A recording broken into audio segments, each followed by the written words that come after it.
ஒரு அமைதியான குளம். அங்க ஒரு சிறிய ஆமை வசித்தது.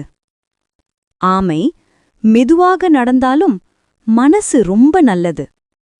ஆனா ஒரு பிரச்சனை. அது எப்பவும் தன்னை குறை சொல்லிக் கொண்டே இருந்தது. எல்லாரும் வேகமா ஓடுவாங்க, நான் மட்டும் இப்படியே மெதுவா, நான் யாருக்கும் பயனில்லை என்று சோகமா இருந்தது.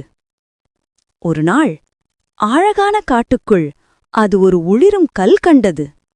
இது ஜாதுக்கல்லு என்று காடு முழுக்க பேசப்பட்ட கல்லு அது.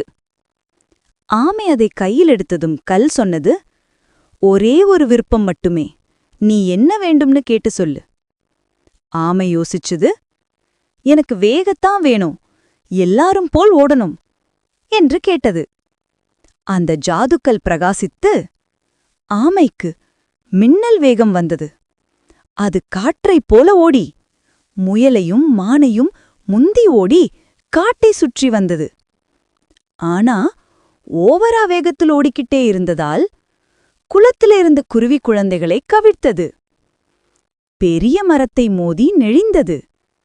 அனைவரும் பயந்து, இவ்வளோ வேகம் ஆனா அபாயம்தான், ஆமை தன் இயல்பை விட மாறிடுச்சே என்றார்கள். இந்த வார்த்தை ஆமைக்கு ரொம்ப கஷ்டப்பட்டது. அது மெதுவாக ஜாதுக்கல்லிடம் திரும்பி, எனக்கு என் பழைய வாழ்க்கை வேணும், நான் என்னோட இயல்பில் இருந்ததுல தான் சந்தோஷம் என்றது. கல் சிரித்தது, உனக்கு பெரிய வரம் வேகமில்லை, உன் மனசுதான், அதுவே உன்னை சிறப்பாக்குது. அந்த நிமிஷம் ஆமை மீண்டும் மெதுவானதாயிற்று. ஆனா இப்போது அது சந்தோஷமா இருந்தது. சின்னதா இருந்தாலும் அது தன்னால் முடிந்ததை அன்போட செய்தது.